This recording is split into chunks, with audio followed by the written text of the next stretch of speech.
So, his idea is that the electrons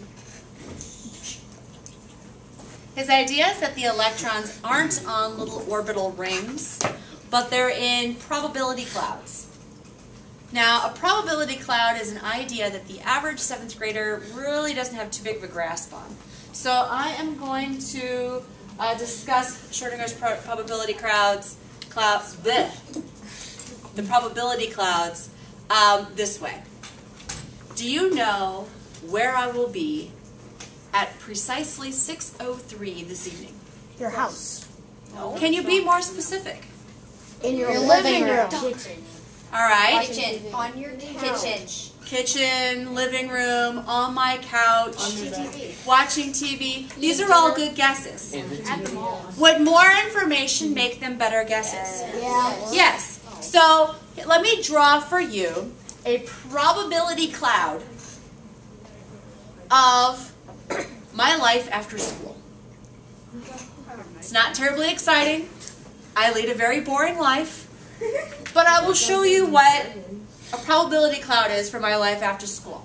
Alright, so here's kind of a model of my house. I have a long, skinny living room. 5, 4. So here's what it looks like when I go home.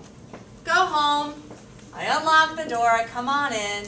I immediately go upstairs to let both of the dogs out. We've got the Great Dane and the Golden Retriever. We kind of lock them over in this area here during the day. Then they run downstairs like crazy animals because, well, they're crazy animals. And then they go potty outside. And usually I wait here in the mudroom for them to take care of their business. And they're pretty efficient, and so then they come on in. So they come on in, and then I'll go ahead and I'll drop off all of my stuff at the dining room table, and then I'll come on over here and I'll check Facebook. Nice. Nice. I'll check Facebook and see what's going on there. I don't stay there too long because if I don't get off my butt right away and get to the treadmill, I won't do it. So then I come up and I go to the treadmill, and I'll do the treadmill for about 45 minutes or so. So if we're doing little 15-minute increments, probably about 45 minutes or so. And then I'll pop one more there just because. After I'm on the treadmill, then I go take a shower because, well, I just spent 45 minutes on the treadmill. Alright, so I go take a shower, and then I come back on downstairs. By then my husband's awake. My husband works 3rd shift. So he wakes up about while I'm on the treadmill. And then I say, "Oh, hi honey, how you doing?" He goes, "Moo." Every day? Well, no, but he just doesn't wake up too perky, so it takes a little bit. And then so he gets up, and he's on the couch and he's doing his thing. Then I go in and kind of tool around on the computer a little bit more. And then by then he's awake enough that he's willing to eat, so we decide what we're going to have for dinner. And then I come into the kitchen and I'll cook dinner. And, it might take a couple minutes. And then we'll come back in and we'll eat dinner on the couch. What's the band? Can't at my house. Well, I'm allowed to do that because She's the owner. it's my house. It's my furniture that I'm ruining. It's my carpet that I'm ruining. So if I ruin these things, I know exactly whose fault it is. Your husband's. Alright?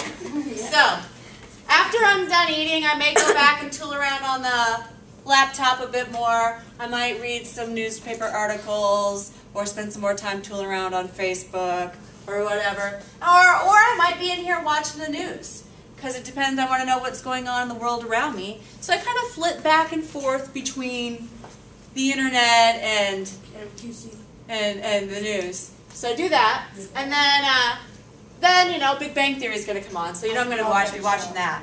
Yeah. It's on at 7 o'clock tonight. So It is? yeah. I'm looking So then I'll watch Big Bang Theory, but I don't really care for the show that's right after it. The stuff my dad says. Oh, bleep, my dad. So instead I might come in here and watch Doctor Who on my computer. So, I might watch an old Doctor Who on my computer instead of listening to stuff my dad says. But, then CSI is on after that. So I'm going to come in here and watch some CSI. And then, I got to take the dog back out because, the dog's got to take care of his business too.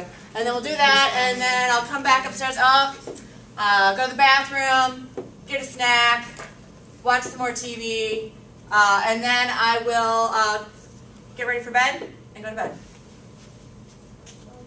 So, I'm in most of the rooms in my house. I'm almost never in this room. What is that? That is my husband's weight room. And the closet in there is my husband's clothes closet. So it's mostly my husband's territory. What time do you usually get home? I usually get home about 4. So you're usually on the treadmill. Yeah, you're on the treadmill. You're on the treadmill. Treadmill or taking a shower? no, I'm only on the treadmill for about 45 minutes. So here's what we've got. I know the answer. This is a probability diagram. So what is the probability? Where am I most likely to be at 6:03 p.m.? In your living room. Most likely in my living room, on my butt, watching TV. On the couch? On the couch. Oh, good job. Now, is it guaranteed No. that that's where I'm going to be? No. For all we know, I could go out to dinner tonight. You're probably going to go home and say, Can you tell us where you're going to be? Can you tell us tomorrow where you are at 6:03? Nope, I'm not going to keep track of that. Because it's a probability thing. You may never know exactly where I'm going to be. You might be in the car. This is as close as you're going to get. Because realistically, when we're looking at the atom, we're not going to be able to determine exactly where those electrons are. All we can get is the likelihood of where they're going to be based on something called a probability map. So this is a probability map. It doesn't even include all of the possible probabilities. You know, what if my husband is doing something in the basement that he wants me to see and calls me down there? Could I be in the basement this evening? Yeah. It's possible. I have a basement. Okay? Could we go out to dinner and me not be here at all? Yep. Yep, that's possible. Could we have friends over? If this were a Saturday, there'd be a lot more dots in the dining room. Because we'll have friends over and we'll play games in the dining room. So we spend 4 or 5 hours in the dining room. So the probability map changes under different conditions. But this is a map of a typical Thursday evening. Make sense? Now, this is how that works for me. But how that works for the atom is a map like this. You have your centrally located nucleus, but then you have a probability cloud showing you where the electron is likely to be. So it's likely to be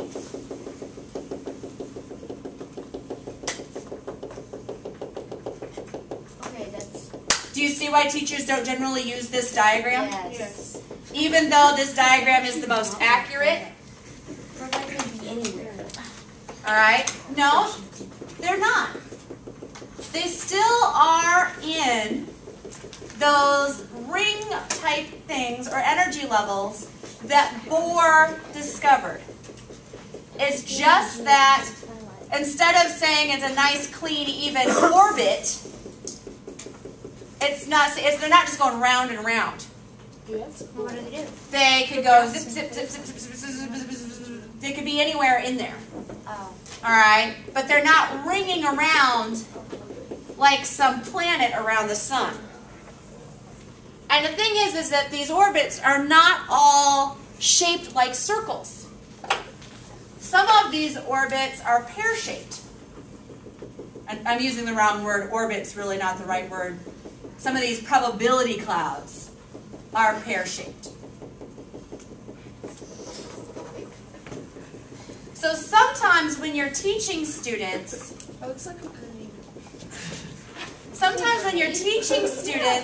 you use, I'll be out of your way in a second. Sometimes when you're teaching students, you will intentionally teach them something that is simpler than the truth.